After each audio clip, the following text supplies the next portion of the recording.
बिस्मिल्लाहिर्रहमानिर्रहीम, अस्सलाम वालेकुम।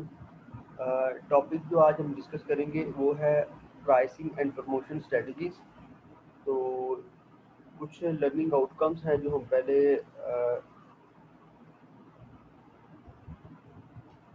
डिस्कस कर लेते हैं। ठीक है कि इसमें हमें सीखने वाली चीज़ हमारी कौन कौन सी है। पहली चीज़ तो ये है कि हाउ इंटीग्रेटेड मार्केट कम्युनिकेशन, कि आपकी मार्केट कम्युनिकेशन कितनी इंटीग्रेटेड है और ये रिलेट कितना ही करती है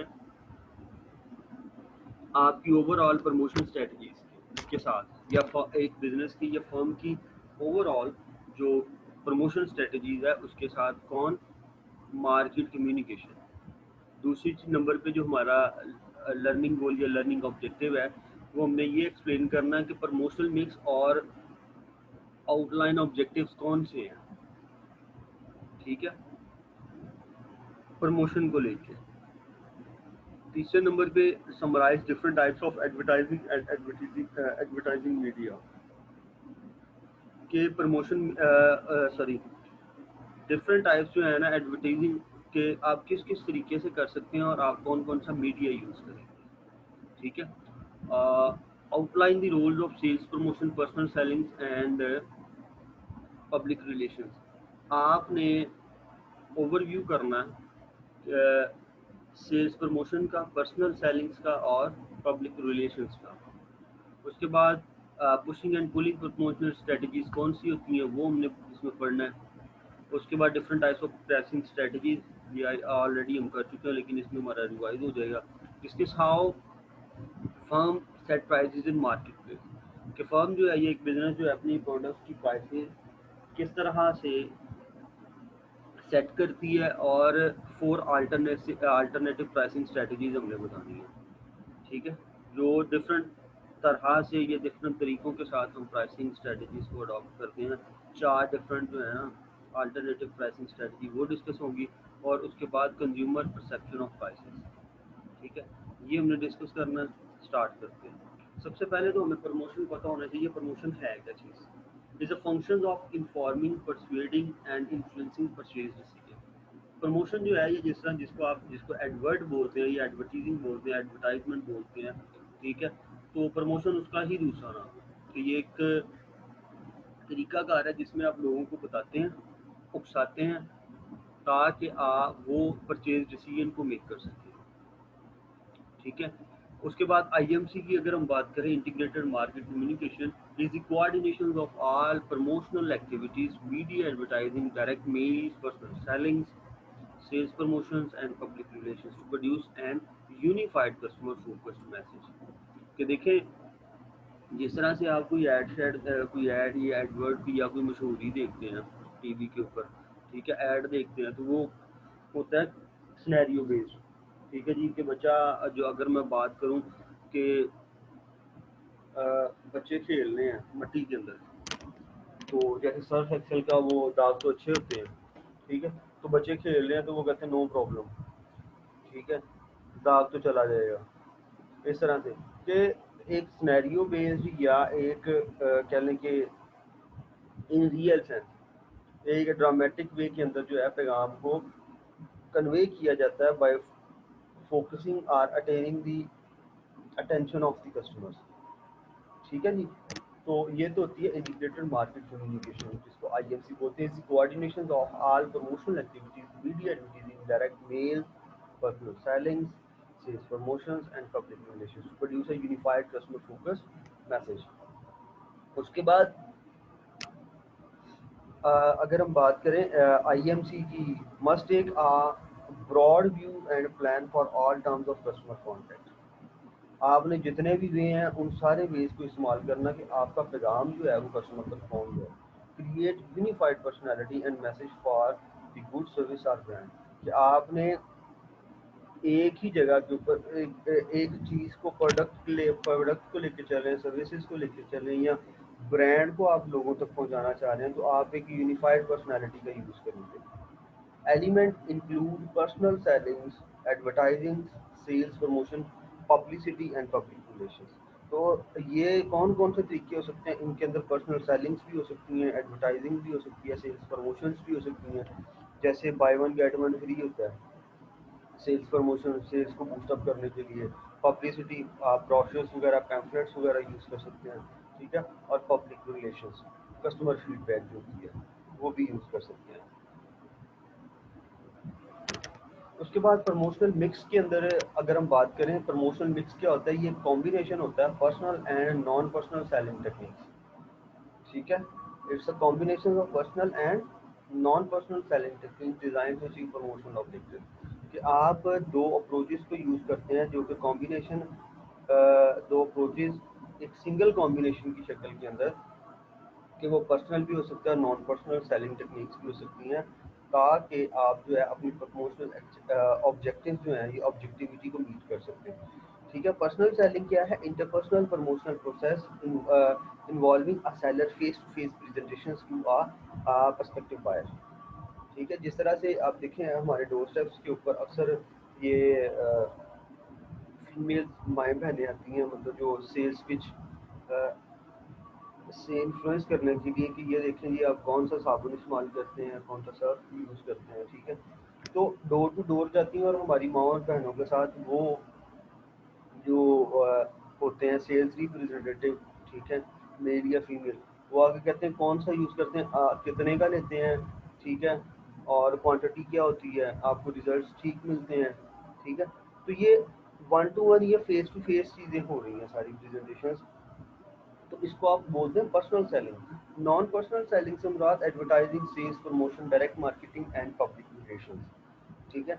आप जो है ऑनलाइन या कह लें कि ऑन थ्रू इलेक्ट्रॉनिक मीडिया उसको कन्वे कर देते हैं सारे लोगों के साथ, तो ये नॉन पर्सनल होता है, ठीक है। नॉन पर्सनल टेक्निक होती है, या नॉन पर्सनल अप्रोच बोल रहे हैं इसको।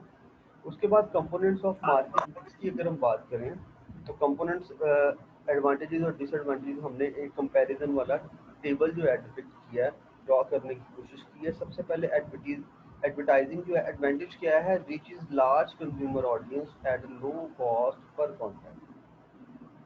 देखें, आप केबल टीवी जो है उसके ऊपर अपनी ऐड जो है वो पोस्ट कर देते हैं, तो जहाँ जहाँ पे केबल की वो फैसिलिटी अवेलेबल है, ठीक है, तो वहाँ तक आपका पहुँच गया, तो ये लो कॉस्ट होता है। डिसएडवांटेज का, difficult to measure effectiveness, limited value for closing sales, तो ये ना मतलब कह लें कि आप इफेक्टिवनेस इसकी जो है वो मैयर नहीं कर सकते। अब पता नहीं लोग इसको व्यू कर भी रहे हैं या नहीं कर रहे हैं। Allow strong controls of the message, message can be modified to match different audience. उसके बाद पर्सनल सेलिंग का एडवांटेज की अगर हम बात करें, message can be tailored for each customer, produce immediate buyer response, effectiveness is easily measured.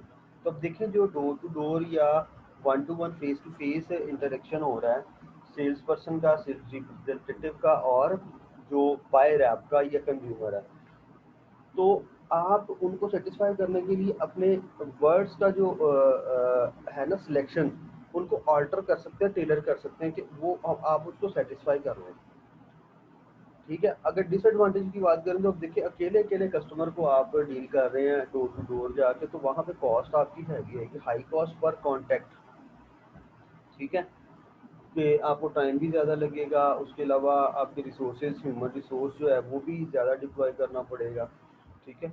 High expense and difficult to attract and retaining effective sales people.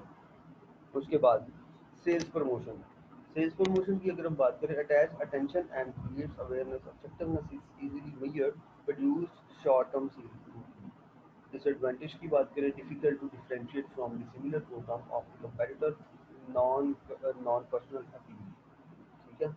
तो sales promotion ये जो है नॉन नॉन पर्सनल, या जिस तरह से हमने advertising है उसी के रेलिवेंट है। पब्लिक रिलेशन से enhance product, our firm credibility creates a positive attitude about the product or company। तो ये एडवांटेज होता है पब्लिक रिलेशन का, कि आप जो है प्रोडक्ट और या फर्म की जो क्रेडिबिलिटी है उसको बूस्ट अप कर रहे हैं, या उसको स्ट्रेंथन कर रहे हैं। तो डिसएडवांटेज की इसकी अगर हम बात करें, डिफिकल्ट टू मैयर इफेक्टिवनेस, तो इसकी भी इफेक्टिवनेस आप आसानी से मैयर नहीं कर सकते। Often develop to non marketing activities, और स्पॉन्सरशिप में आता है view positively by consumer enhance brand awareness and difficult to control message. ये इसका डिसएडवांटेज हो गया। अच्छा, ऑब्जेक्टिव्स क्या हैं प्रमोशनल स्ट्रेटजीज के? तो डिफरेंशिएट प्रोडक्ट, आपने बताना कि हमारी प्रोडक्ट दूसरी के साथ जो है, दूसरी प्रोडक्ट जो मार्केट के अंदर बिक रही हैं, ठीक है, ये सर्विसेज हैं, उनसे किस तरह से डिफरेंट है। Television and comparing performance of two leading laundry detergents, ठीक है। उसके बाद प्रोवाइड इंफॉर्मेशन, तो अगर हम एग्जांपल इसकी ले लें, print describing features and availability है न्यू ब्रेकफास्ट सीरियल, ठीक है, ब्रेकफास्ट सीरियल को नया इंट्रोड्यूस करवाया, तो आप उसके लिए प्रिंट और जो दूसरा प्रिंटिंग एड है वो यूज़ कर रहे हैं, जिस तरह से अखबारों के अंदर आता है। उसके बाद stabilise sales examples, even out sales patterns by promoting low weekend rates for hotels and holding content during show sales periods are advertising cold foods soups during the summer months. उसके बाद increase sales and of essence grocery displays are end caps to encourage impulse purchases, जैसे season out या seasonal sales लगती हैं, ठीक है। अभी गर्मियों के दिन एंड हो रहे हैं, तो जो स्टॉक पड़ा हो क्लियरेंस सेल्स लगेंगी, ठीक है, थोड़ी प्राइस के ऊपर, कि अभी आने वाला जो है आपका कह लें मौसम है, उसके अंदर ये सेलिंग क्लियरेंस करवा लो, क्योंकि आपको पता है कि हम बिजनेस के जो स्टूडेंट्स होते हैं उन्हें ये बताया जाता है, ये हम ये पढ़ते हैं कि चीज़ अगर बिक नहीं रही है ना, तो उसकी कैरिंग कॉस्ट भी है। आपने गोडाउन के अंदर उसमें आपकी स्पेस भी ऑक्यूपाई करनी है, तो उस स्पेस के लिए आप रेंट जो है वो पे कर रहे हैं, ठीक है। तो वो पुरानी जो चीज़ें हैं वो अपना टेन्योर पूरा कर चुकी हुई हैं, अगर उसको आप कैरी करेंगे नेक्स्ट सीज़न के लिए, तो इसका मतलब आपको दोबारा से 7 से 8 महीने के लिए उसको कैरी करने के लिए, या जिसको आप सीसी बोलते हैं कैरिंग कॉस्ट, वो पे करना पड़ेगी।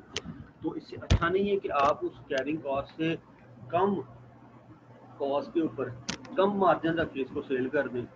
अगले सीज़न की जो आने वाली सीजन्स की हैं, मतलब जो अभी सर्दियाँ आनी है, सर्दियों की प्रोडक्ट्स लेके हैं, ठीक है जी।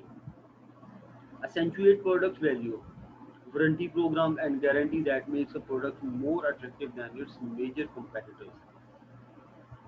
Promotional planning, product placement and guerrilla marketing. Product placement, marketers pay placement fees to have their products showcased in various media। जैसे आपने अक्सर देखा होगा कि ये फेयर एंड लवली, आप किसी भी लिटिंग डिपार्टमेंटल स्टोर के ऊपर जाते हैं तो एंट्रेंस के ऊपर ही शोकेस लगा होता है, रेड बुल का देख लें, फेयर एंड लवली होगी, ठीक है। इसके अलावा आप ये जो होता है स्मोकिंग प्रोडक्ट, बड़ा डिस्प्ले का फाइबर का बना के लाइट साइड लगा के सामने रखी होती है, तो नज़र पड़े। Ranging from newspaper and magazine to television and movies. तो मोस्टली देख लें कि आप टेलीविजन या मूवी जब स्टार्ट होती हैं तो उनको वो भी स्पॉन्सर करते हैं, जिनको कि हमारी ऐड चलेगी वहाँ पे, साथ में नीचे एक वो रिबन चल रहा होता है। Guerrilla marketing innovate low-cost marketing efforts designed to get consumer attention in unusual ways। तो दूसरा जो है प्रोडक्ट प्लानिंग का गुरिल्ला मार्केटिंग, और पहला प्रोडक्ट प्लेसमेंट। अच्छा, उसके बाद advertising paid non personal communication delivered through various media and designed to inform persuade और remind members of the particular audience. Consumer receive 5000 marketing message each day. तो ये एक स्टैटिक्स हैं जो बता रहे हैं कि कंज्यूमर जो हैं तकरीबन, जिस तरह से अभी देख लें अलमीरा वगैरह का, ठीक है, और मोस्टली आपको टेक्स्ट मैसेजेस रिसीव होते हैं, ठीक है, जिनमें अक्सर हॉप स्कॉच हो गया, ठीक है, और इसके अलावा जे डॉट वगैरह उनके मैसेजेस आपको रिसीव होते हैं, ठीक है। Firms need to be more and more creative and efficient and getting consumer attention. तो फर्म्स जो हैं वह उनको ज़्यादा ज़रूरत होती है कि वो ज़्यादा क्रिएटिव और एफिशिएंट हों, कि जिसकी वजह से कंज्यूमर की अटेंशन को अटेन कर सकें। Type of advertising, product advertisement, institutional advertisement, और उसके बाद कार्ड एडवर्टीजमेंट। प्रोडक्ट की अगर हम बात, message design to sell a particular goods, ऐसी एडवर्टीजमेंट जिसको डिज़ाइन किया जाता है इस इंटेंशन के साथ कि आप लोगों तक पहुंचा सकें, या आपका मोटिव क्या हो सर्विसेज या प्रोडक्ट्स को सेल आउट करना। Institutional advertisement message that promotes concept idea philosophies or goodwill for the industries companies organisation and governmental entities. उसके बाद card advertising institutional message that promotes a specific view point on a specific issue as a way to influence public opinion and the legislative process। Causes मतलब जिस तरह से देखिए पिछले दिनों ये कोविड का चल रहा था, ठीक है, तो अक्सर आप देखेंगे काज काज एडवर्टीजिंग आपको देखने को मिली होगी कि जी मास्क का इस्तेमाल करें, ठीक है, उसको कोई कंपनी जो है वो स्पॉन्सर नहीं कर रही है, ठीक है, वो आपकी गवर्नमेंट कर रही है पब्लिक ओपिनियन के, पब्लिक वेलफेयर के लिए वो, ठीक है। इसी तरह से अगर कोई और पेंडेमिक आ जाता है, अल्लाह ना करे, ठीक है, तो उसके लिए फिर प्रिकॉशनरी मेजर्स जो हैं आपको थ्रू टेलीविजन या आप थ्रू ब्रोशर्स या पैम्फलेट जो है आप लोगों को, ठीक है, इतला दी जाती है कि जी ये चीज़ जो है या ये वाले प्रिकॉशनरी मेजर्स जो हैं इनको अडॉप्ट करें। अच्छा, advertising and product life cycle informative advertisement जो चौथा बुलेट बनता है हमारा, use to build initial demands for a product in the introductory phase. Persuasive advertising attempts to improve the competitive status of a product, institution, or concept, usually in growth and maturity stages. Comparative advertising compares product directly with their competitor either by name or by inferences। जिस तरह से अक्सर आपको याद होगा वसीम अकरम का add आता होता है, कितनी सारी मतलब फीमेल्स वो जो मतलब जिन्होंने कंज्यूमर जो हैं, ठीक है, वो आर्टिफिशियली बना के कि जी ये देखें जी ये एक महंगा पाउडर है जिसके ऊपर नाम कोई नहीं लिखा होता, और दूसरी तरफ जो है बताया जाता है कि ये एक पर्टिकुलर ब्रांड का है तो देख लें उससे प्राइस भी कम है, ठीक है, और ज़्यादा इफेक्टिव है। उसके बाद reminder oriented advertising appears in the late maturity और decline stage to maintain awareness of the importance and usefulness of the product. Advertising media by तो craving sorry carving up the advertising media by outdoor internet television. देखिए television का सबसे ज़्यादा ये जो TV के ऊपर ऐड आता है, इंटरनेट के ऊपर जब भी आप कोई वेबसाइट खोलते हैं तो साइड के ऊपर एडवर्ट आ रहे होते हैं, एडवर्टीजमेंट बैनर्स आ रहे होते हैं। आउटडोर मतलब ये जो डोर टू डोर होती है, उसके बाद मैगजीन्स होते हैं या रेडियो के ऊपर और न्यूज़पेपर के ऊपर। सबसे ज़्यादा चंक जो है ये सबसे ज़्यादा जो कह लेंगे पार्ट है वो टीवी का, देन मैगजीन और देन न्यूज़पेपर, बाकी थोड़ा थोड़ा इंटरनेट और रेडियो, और सबसे कम जो है वो outdoor carving up of advertising media, ठीक है। ये हमने एक कह लें कि एक पाई चार्ट बनाया है, ठीक है, दिखाने के लिए कि सबसे ज़्यादा जो है एडवर्टीजिंग या कौन सा मीडिया यूज़ किया जाता है, ठीक है। Types of advertising television, newspaper, radio, magazine, direct mail या आउटडोर एडवर्टाइजिंग, ठीक है। तो सबसे महंगा जो है इसमें वो होता है आउटडोर एडवर्टाइजिंग, क्योंकि आपको प्रोफेशनल्स चाहिए होते हैं वहाँ पे, ठीक है, और टाइम भी ज़्यादा चाहिए होता है, ठीक है जी। Online and interactive advertising, sponsorship and other media option. तो सेल्स प्रमोशंस क्या है? Non personal marketing activities other than advertising, personal sellings and public relation that stimulate consumer purchasing and dealer effectiveness, ठीक है। तो स्पेंडिंग ऑन, ये दूसरी तरफ जो हमने पाई चार्ट बनाया है, spending on consumer oriented promotions. तो ये देखें सबसे ज़्यादा जो है यहाँ पे जो ऑक्युपाइड स्पेस है पाई चार्ट के अंदर वो प्रीमियम्स की है, ठीक है, कि आप जो चीज़ परचेज करते हैं उसके लिए आप प्रीमियम्स पे करते हैं, कूपन्स होते हैं, पॉइंट्स ऑफ परचेज डिस्प्ले, और उसके बाद प्रमोशनल प्रोडक्ट्स जिसको आप स्पेशलिटीज़ बोलते हैं, और सबसे कम सैम्पल, ठीक है। सेल्स प्रमोशंस कि आप प्रीमियम के ऊपर अगर आप लेते हैं तो आपको, अगर आप बल्क में लेते हैं, ये इतना परचेज करते हैं तो आपको इतने का भी मिलेगा, ठीक है। इसी तरह से स्पेशलिटीज़ को ख़ास किस्म की जिस तरह से कस्टमाइज्ड प्रोडक्ट्स होती हैं। पॉइंट्स ऑफ परचेज डिस्प्ले कि अगर आप एक ख़ास पॉइंट से ख़रीदते हैं, ठीक है, तो उस वक्त कितना आपको या कितना सस्ता या किस रेट के ऊपर मिलेगा, ठीक है जी। उसके बाद कूपन्स वगैरह होते हैं, कूपन्स मतलब कि अगर आप ये टोकन वाला पेड़ खरीदेंगे तो इसमें से आपको 2000 तक का भी प्राइस, कैश प्राइस मिल सकता है, ठीक है। उसके अलावा सैंपल्स, जिस तरह से ये डॉक्टर्स वगैरह या मोस्टली अगर कोई नया प्रोडक्ट आता है तो सैंपल्स दिया जाता है कि ये आप कंज्यूमर को देंगे। तो पहली बार तो कंज्यूमर एक प्रोडक्ट को जानते ही नहीं है तो वो खरीदेगा नहीं उसको, तो आप फ्री ऑफ कॉस्ट दें उसको, फ्री सैंपल्स होते हैं। तो consumer oriented promotions, premium coupons, rebates or samples. Coupon attract new customers but focus on price rather than brand loyalty. आपका फोकस सिर्फ और सिर्फ ये होता है कि आपकी जो प्राइसेस वगैरह को आप मेंटेन करते हुए ब्रेक इवन के ऊपर आप लोगों को ये बावर करवाने में कामयाब हो जाएं कि आप मार्केट लीडर बने। आप भी इस चीज़ के अंदर जो है वो अपनी प्रोडक्ट्स या सर्विसेज लेते हैं। Rebate increase purchase rates, promotes multiple purchases and reward products. Three of every four customer who receive a sample will try it. कि अगर जब 4 लोगों को सैंपल देते हैं ना, फ्री फ्री सैंपल, तो उनमें से एक एक कस्टमर लाजमी ऐसा होगा कि जो आपका पक्का कस्टमर बनेगा। Game contest and sweepstakes, introductions of new products, उसके बाद subject to legal restriction, specialty, advertising, gift of useful merchandise carrying to the name, logo and slogan of the organisation. उसके बाद ट्रेड ओरिएंटेड प्रमोशंस के अंदर जो है sales promotion gear to marketing intermediaries rather than to consumer, encourage retailer to stock new products। के जो retailer हैं वो आपका जो प्रोडक्ट स्टॉक जो है वो रखने के लिए एग्री करें। तो कंटिन्यू कैरिंग एग्जिस्टिंग वंस, के जिन्होंने रख लिया वो फिर आपको ऑर्डर प्लेस करने के ऊपर मजबूर हों या आपको दोबारा से भी ऑर्डर करें। Promote both new and existing product effectively to consumer.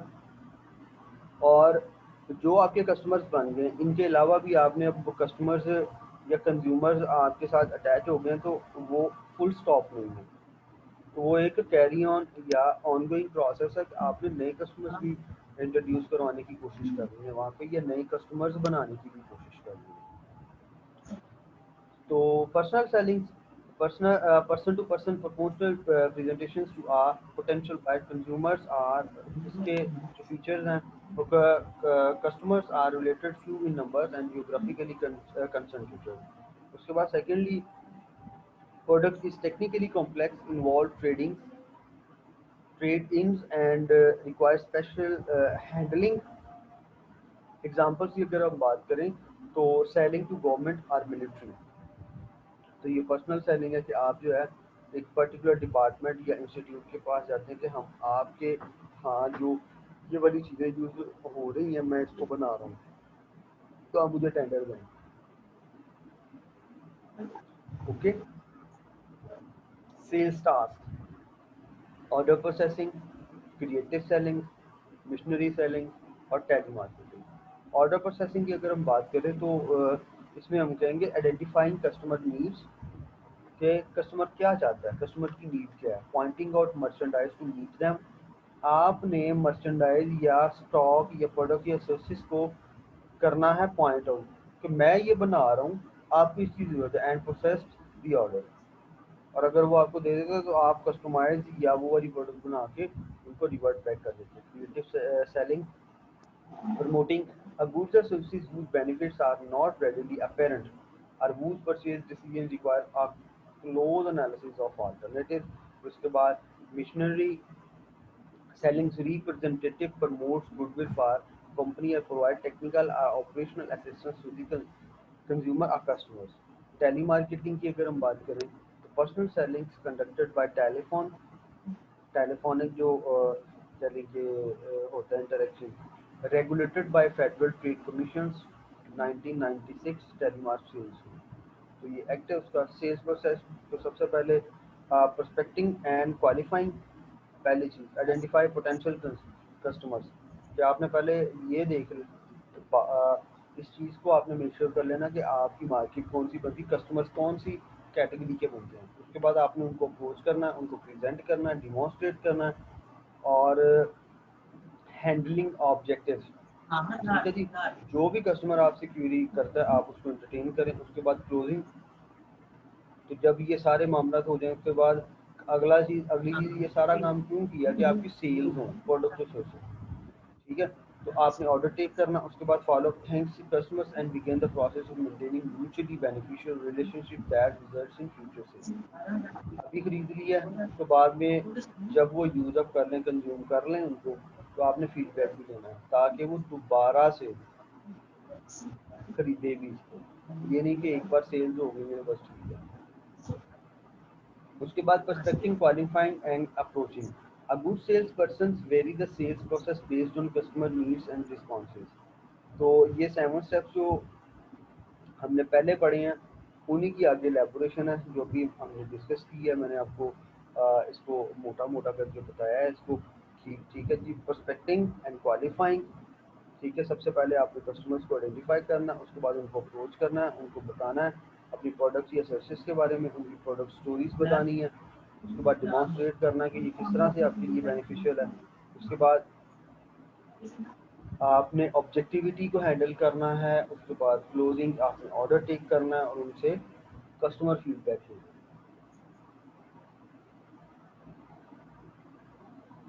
अच्छा, पब्लिक रिलेशंस क्या? Public relations are public organisations communication and relationship with its various audience. मतलब जितनी टाइप के भी उसके कस्टमर्स हैं उनके उनसे आपने कम्युनिकेट करना और रिलेशनशिप बिल्ड करने की कोशिश करनी है।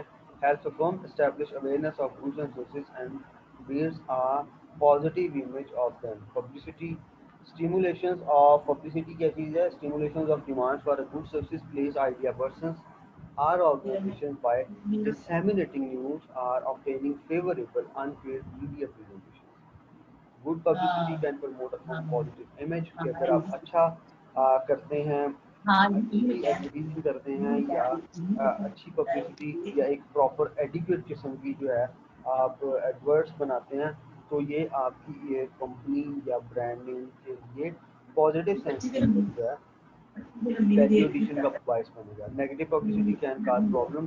तो अगर आप publicity if your publicity went wrong तो ये प्रॉब्लमेटिक हो सकती है, प्रॉब्लम काजिंग भी हो सकती है। तो प्रमोशनल स्ट्रेटजीज की अगर हम पुशिंग स्ट्रेटजीज की बात करें तो relies on personal sellings to market and item to wholesaler and retailer in a company's distribution channel. तो example, companies promote the product to members of marketing channels not to end user. तो company का जो है ना pushing strategies, तो company जो है वहाँ पे जो मार्केट चैनल्स के मेंबर्स होते हैं ना या प्रोडक्ट चैनल्स के मेंबर होते हैं, सिर्फ उनको जो है इंट्रोड्यूस करवाती है, एंड यूजर को इंट्रोड्यूस नहीं करवाती। ऐसी स्ट्रेटजीज को हम बोलते हैं पुशिंग स्ट्रेटजीज। और पुलिंग जो है, आप धक्का लगा रहे हैं एक बार और एक चीज को खींच रहे हैं। ठीक है, ये उसी तरह से समझे। Promote a product by generating consumer demand for it primarily through the advertising and sales promotions appeal. Potential buyer will request that their suppliers or retailers or local distributor carry the product. तो जैसे आप कहते हैं ना कि आप polish लेने गए हैं दुकान के ऊपर कि यार मुझे ब्लैक शू पॉलिश चाहिए, तो वो कहता है कि यार, आप कहते हैं मुझे चेरी ब्लॉसम ही चाहिए, चेरी ब्लॉसम ही चाहिए। वो कहता है नहीं ये नहीं है, कोई और है। आप कहते हैं यार आपने इतनी बड़ी दुकान बनाई, आपने वो रखी नहीं। आप डिमांड करते हैं, कस्टमर डिमांड करता है। तो ऐसी स्ट्रेटजीज को हम बोलते हैं pulling strategy. Carrier product there by pulling it through the distribution channel, आप अपने डिस्ट्रीब्यूशन से लेते हैं। Most marketing situation require combination of push and push strategies. Pricing objectives in the marketing mix. तो देखिए प्राइसिंग सबसे पहले प्रॉफिटेबिलिटी है, देन वॉल्यूम है, मीटिंग कंपटीशन, और दूसरा प्रेस्टीज या जिसको आप गुडविल बोलते हैं। Profitability objective, maximise profit by reducing cost. Profitability या तो सेल्स ज़्यादा हों, ठीक है, और दूसरा क्या है, सेल्स ज़्यादा हों और आप अपना पर यूनिट कॉस्ट जो है उसको रिड्यूस कर लें। अगर देखिए चीज़ को बनाने में या मैन्युफैक्चर करने में कॉस्ट अस्सलाम कम वालेकुम लगती है, अंकल जी। तो उसके लिए जो है ठीक अंकल जी, आप सुनाए।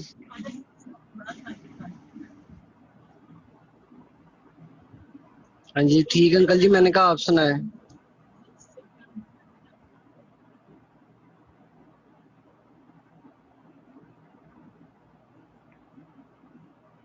उसके बाद maintain price while reducing package size. Then come volume objective based pricing decision on the market share goals. Pricing to meet competition. आप प्राइसिंग जो है इस तरह से एडजस्ट करते हैं कि आप अपने कंपटीशन को मीट कर सकें या इन कॉम्पिटिटिव इन्वायरमेंट आप सर्वाइव कर सकें। मीटिंग कंपेटिटर प्राइस, आपका जो कंपेटिटर है वो किस प्राइस के ऊपर सेम प्रोडक्ट कर रहा है, तो यहाँ पे भी आपका जो है ना कंपटीशन होगा बाय ऑफरिंग प्राइस, कि अगर आपकी सेम लेवल की है तो प्रोडक्ट जो है वही सेल ज़्यादा होगी जिसकी प्राइस कम होगी, क्योंकि स्टैंडर्ड तो सेम है। Competitor can not legally work together to set prices, competition can result in price war, के एक कीमत की जंग शुरू हो जाती है वहाँ पे।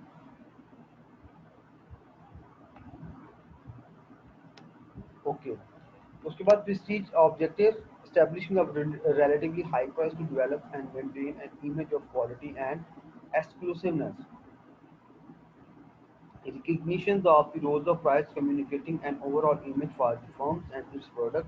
Pricing is influenced by people in different area of the company. The price जो है different area of different कहने के areas of company के अंदर हर बंदे को जो है ये इम्पेक्ट करते हैं, या आप कह लें आपके डिफरेंट लेवल्स ऑफ कस्टमर्स को, ठीक है, उनके ऊपर ये इम्पेक्टिंग होते हैं, उनके ऊपर असर डालते हैं। ब्रेक इवन एनालिसिस, तो ब्रेक इवन का मतलब ये होता है कि नो प्रॉफिट नो लॉस, कि आपकी कॉस्ट उतनी आ रही है और चीज़ बिक भी उतने में रही है और आपके जो है मतलब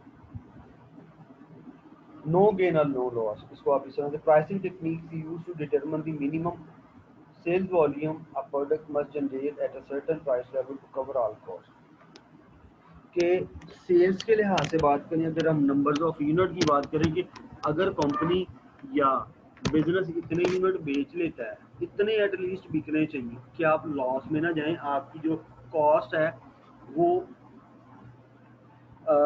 ऑल इन ऑल, ठीक है, एटलीस्ट प्रॉफिट नहीं होता तो लॉस भी ना हो, उसको ब्रेक इवन बोलते हैं।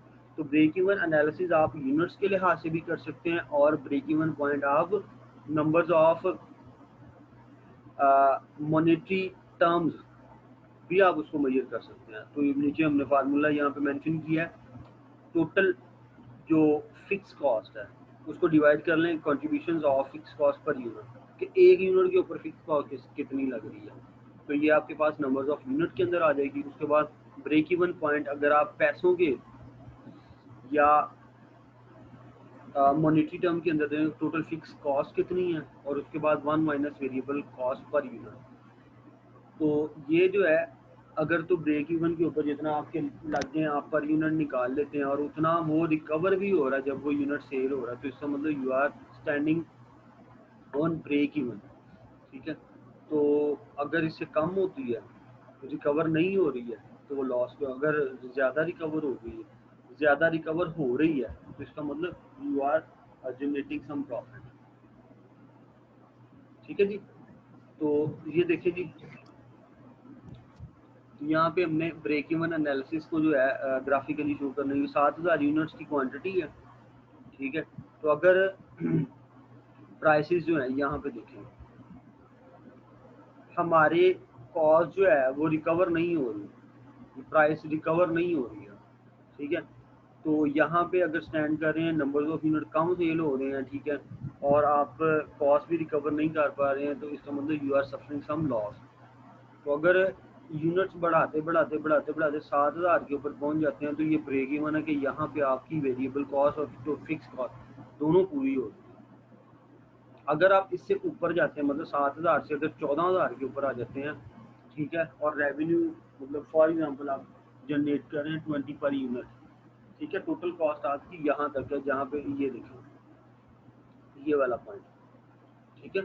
तो अगर इतना रिकवर हो रहा है, टोटल कॉस्ट रिकवर हो रही है, इसका मतलब you are standing upon the point of break even. अगर उससे ऊपर चले जाते हैं तो वो सारा आपका सरप्लस या होता है जिसको आप मार्जिन या प्रॉफिट बोलते हैं,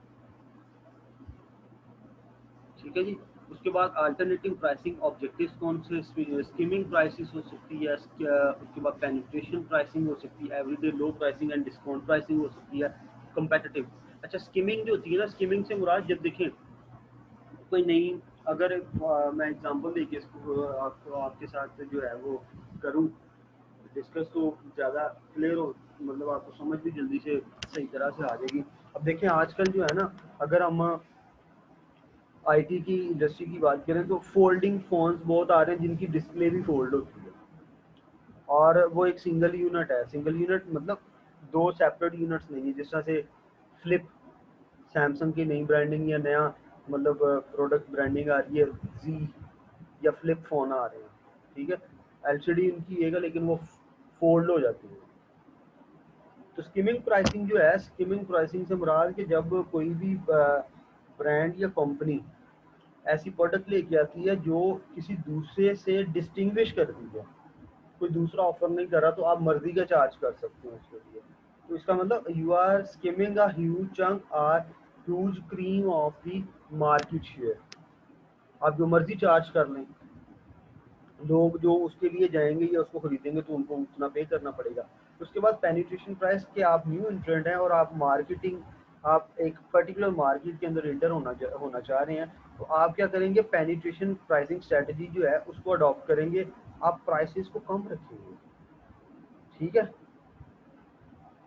वो बहुत कम प्राइस के साथ आप इंटर हो जाएंगे। जब लोग जानना शुरू कर देंगे, आप क्या करेंगे, प्राइसेस आहिस्ता आहिस्ता से एलिवेट करना स्टार्ट कर देंगे न्यू प्रोडक्ट को लेके, ठीक है। उसके बाद everyday low pricing and discount pricing, आप जो है प्राइस को कम रखते हैं और उसके ऊपर डिस्काउंट भी लगा देते हैं। उसके बाद कंपेटिटिव प्राइसिंग, जिस तरह से हम हमारा अपने कंपेटिटर्स को सामने रखते हुए कि वो कितने की दे रहा है और हमें कितने की, अगर हम उसे कम देंगे स्टैंडर्ड क्योंकि सेम है, ठीक है, या हम कोई नई इनोवेटिव फीचर डाल देते हैं अपने प्रोडक्ट्स या सर्विसेज के अंदर, तो थोड़ी प्राइस के ऊपर फिर कस्टमर हम अट्रैक्ट कर सकते हैं, ठीक है जी। Consumer perception of price, price quality relationship के मैं कितना पे कर रहा हूँ और किस क्वालिटी के लिए कर रहा हूँ, तो इसको हमने consumer price perception of quality closely tied to price. कि देखें, आप कहते हैं, अक्सर कहते हैं कि जितना मीठा डालोगे ना उतना मीठा होगा, कि ना जितना गुड़ पाओगे उतना मीठा होगा। तो इसका मतलब कंज्यूमर भी ये जानते हैं कि जितनी चीज़ महंगी होगी उतनी अच्छी होगी। तो कंज्यूमर की परसेप्शन ये है कि जितनी चीज़ महंगी होगी उतनी अच्छी होगी। High price prestigious and higher quality, low price low prestige and lower quality. और प्राइसिंग जो साइकोलॉजिकल प्राइसिंग होती है, जैसे बाटा वगैरह के ऊपर आप देखते हैं, शू लेने जाते हैं या कपड़ा, ठीक है, तो वहाँ पे साइकोलॉजिकल प्राइसिंग या और प्राइसिंग की जाती है $1.99, ठीक है। तो आप 1 के ऊपर नजर जाती है, 99 के ऊपर नहीं, हालांकि ये $2 पूरे ही बनते हैं, सिर्फ 1 सेंट का फर्क है, $2 है। तो आप कस्टमर को अट्रैक्ट करते हैं 200, तो यहाँ पे $1, हालांकि $1 नहीं है, जब आप पे करेंगे आप ले लेंगे, हाँ यार ठीक है $2 है। अब दूसरी तरफ से 299, $300 बन जाएंगे। अगर 300 पूरा लिखा हो तो 3 वाला डिजिट तो लग गया ना। तो ये आउट प्राइसिंग होती है, setting pricing in uneven amounts and amount that sound less than the really are. तो हालांकि 299 और 300 में फर्क तो कोई नहीं है, लेकिन आपने अट्रैक्ट करने के लिए ये वाली प्राइस है।